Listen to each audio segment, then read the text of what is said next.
Hey, bonjour les amis, comment allez-vous? Encore 1000 excuses pour le mois d'octobre, nous n'avons pas pu faire le mot du pasteur, mais on se rattrape. Comme vous voyez, on est content et je suis content de vous retrouver. Alors, soyez bénis dans le nom du Seigneur.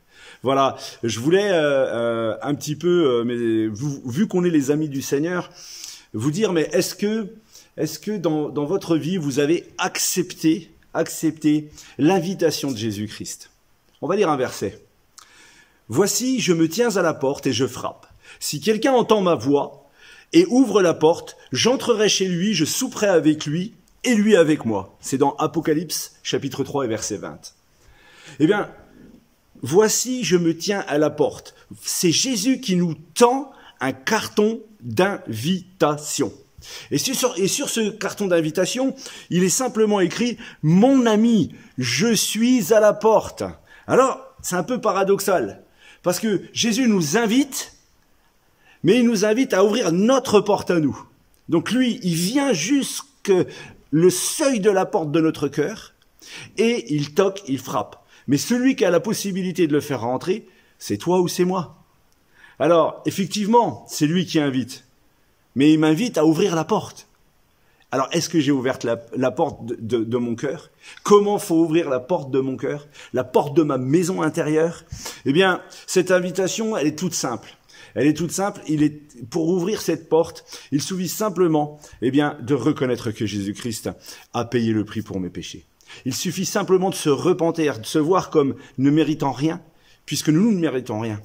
Et nous savons que nous sommes des gens pécheurs. Et pour cela, pour ouvrir la porte de mon cœur, on doit simplement dire au Seigneur, écoute, viens, prends toute la place. Prends toute la place. Remplis ma maison. Je te demande pardon, je suis pécheur. Et maintenant, je te donne ma vie. Et là, tu as ouvert la porte. Alors, est-ce que tu as ouvert la porte? Ça, c'est la première question.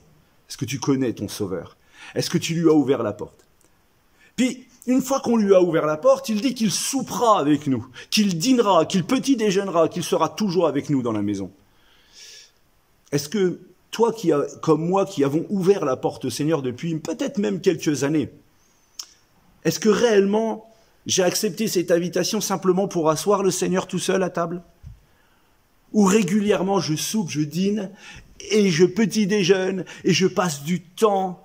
Vous savez que le temps du repas est un temps de convivialité, un temps où on échange, un temps où on parle, un temps où en famille, c'est peut-être le temps où on s'assoit tous ensemble. Et tous ensemble, on partage. Et là, le Seigneur, vu qu'il est notre Père, il veut souper, dîner, il veut déjeuner, il veut petit déjeuner avec toi et avec moi. Alors, est-ce que je m'assois à table avec lui? Est-ce que je prends du temps pour discuter avec mon papa, qui me veut du bien, entre parenthèses? Est-ce que je le laisse assis tout seul?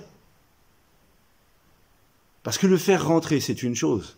Mais le fait de dîner avec lui, le fait de manger avec lui, le fait de partager avec lui, alors là, on va commencer à épancher notre cœur.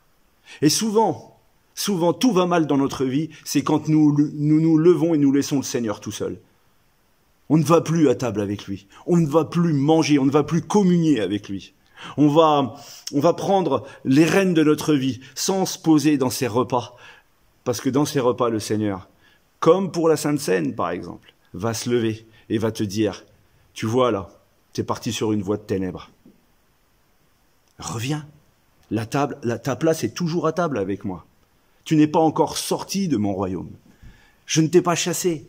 Mais reviens, redîne avec moi, parle avec moi. Je vais pointer le péché, mais en même temps, mon sang qui purifie de tout péché va l'anéantir dans ta vie. Mais si tu t'en vas et que tu gères les choses, alors des conséquences sont là. L'Esprit de Dieu en nous, le Saint-Esprit qui est dans notre temple et qui soupe, qui dîne avec nous, qui est Christ, ne veut pas être attristé de notre façon de vivre.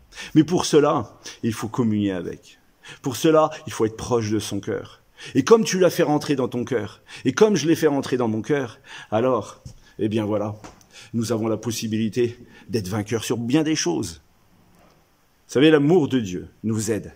Jésus, le sauveur de l'humanité, le Fils de Dieu, se tient ou à ta porte, et là je t'invite à ouvrir la porte, ou se tient déjà, ou t'as déjà ouvert, il se tient à table, mais es-tu avec lui sur cette table? Manges-tu, soupes-tu, communies-tu avec lui? Est-ce que tu communiques? Est-ce que tu prends du temps de dialogue, de partage?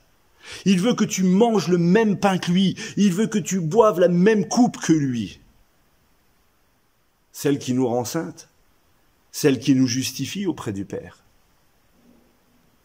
C'est la grande question. Regardez, j'ai quelques petits témoignages de gens qui ont l'habitude de souper, de dîner, de prendre du temps avec le Seigneur, de s'asseoir à table avec le Seigneur. Regardez, il y a une certaine Latifa qui nous dit, si ces rendez-vous où je m'assois avec lui, où je prends le temps de souper avec le Seigneur, me rappellent chaque jour que ma communion, ma relation avec Dieu est vraie, réelle. Ce n'est pas du vent d'appartenir à Dieu. Ce n'est pas du vent d'appartenir à Christ, mais c'est lui le seul vrai Dieu. Et à chaque fois que je mange avec, à chaque fois je ressors fortifié car il est le pain de vie. C'est une certaine Latifa qui a écrit ça. Soyez bénis Latifa, je vous connais pas, mais j'ai trouvé ça beau. Une autre qui dit, une autre personne, une certaine Dina qui habite Madagascar dit, à travers ce miracle chaque jour où je peux me présenter à table, où je peux souper avec mon Seigneur, où je peux dîner, où je peux petit déjeuner avec lui. Je sens la présence de Jésus à mes côtés. Je sens sa voix qu'il dit qu'il m'aime, qui me dit fais attention, va pas par là. J'ai donné tout mon foyer au Seigneur. À chaque fois que je viens, non seulement je soupe avec lui, mais je lui partage mon mari, mes enfants, mes combats, ma détresse, mes tristesses. Et à chaque fois, je ressors fortifié, car le pain de vie m'a nourri. Dina de Madagascar. C'est des beaux témoignages, n'est-ce pas? Des gens qui ont l'habitude de prendre du temps à table avec le Seigneur. Ce matin, c'est très simple. Enfin, ce matin. Je suis le matin, c'est pour ça que je dis ce matin, mais aujourd'hui, c'est très simple. Aujourd'hui, venir à Jésus, c'est extrêmement simple. Souvent, si tu n'es pas encore venu, il se tient à ta porte. Il frappe, il frappe, il frappe, il frappe. Le jour où tu ouvres, il entre. Il entre et il t'aime. Demande pardon pour tes péchés, donne-lui toute ta vie, car il est le sauveur qui a payé pour que tu sois sauvé. Mais toi qui as ouvert la porte, toi qui l'as assis à la table de ton cœur, est-ce que toi t'es présent? C'est la grande question. Vous savez, il y a plein de promesses. Jésus nous dit, je suis le chemin, la vérité et la vie, nul ne vient au Père que par moi. Eh bien, qu'est-ce qu'il fait là? Il nous invite à rejoindre la maison du Père. Encore cette notion d'être dans la maison. Et voici, je suis avec vous tous les jours jusqu'à la fin du monde. Il est proche de nous, il ne nous laisse pas. Il va aussi nous dire, Jésus va aussi nous inviter à chercher auprès de lui la paix véritable. À chaque fois qu'on soupe, à chaque fois qu'on dîne avec lui, je vous laisse la paix, je vous donne ma paix. Je ne vous donne pas comme le monde donne, que votre cœur ne se trouble pas et ne s'alarme pas. Jean 14, 27. Frères et sœurs, c'est pas un message de bonheur, ça. Jésus veut t'offrir la guérison aussi. Mais il était blessé pour nos péchés, brisé pour nos iniquités. Le châtiment qui nous donne la paix est tombé sur lui. Et c'est par ses meurtrissures que nous sommes guéris. Ésaïe 53, verset 5. Oui, Dieu a un plan merveilleux pour chaque vie. Mais une fois qu'on est en train de souper avec lui, veillons à rester à table avec notre Seigneur. Veillons à revenir régulièrement, dîner, communier avec lui. Jésus nous aime. Il veut le meilleur pour nous-mêmes. Tu ne connais pas Christ? Il tape à la porte. Il tape à la porte. Tu as entendu ce petit message que je viens de faire? Eh bien, ne tarde pas. Ouvre-lui ton cœur. Ouvre la porte de ton cœur. Il va souper avec toi. Imagine le roi des rois. Celui qui peut tout pour ta vie. Jésus t'aime. Il veut le meilleur. Alors, ne tarde pas. Et toi qui as déjà ouvert la porte comme moi-même, veillons à chaque jour être à table avec lui. De ne pas laisser l'ennemi prendre la place. Le péché nous coupe de cette communion. Mais brisons ça, venons nous asseoir à table, car Christ ne nous rejette pas. Christ ne nous rejette jamais.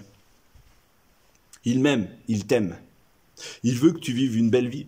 Il veut que la même communion qu'il y a entre ce souper intérieur, qui est le souper de Christ avec toi-même, se fasse au sein de ton foyer. que tu aimes ta femme, que tu aimes ton mari avec grâce, avec force, avec puissance. La Bible dit que celui qui aime fortement couvre une multitude de péchés. Frères et sœurs, ne laissez pas pourrir des situations dans vos vies. Plus nous communions avec Jésus, plus nous passons du temps en repas avec lui, plus nous sommes vainqueurs. Jésus vous aime profondément. Soyez bénis de toutes les bénédictions que Dieu en réserve pour vous. Je vous souhaite vraiment un excellent mois de novembre et puis que le Seigneur vous accompagne. N'oubliez pas, prenez du temps pour prendre un bon repas avec le Seigneur Jésus. Soyez bénis et à bientôt.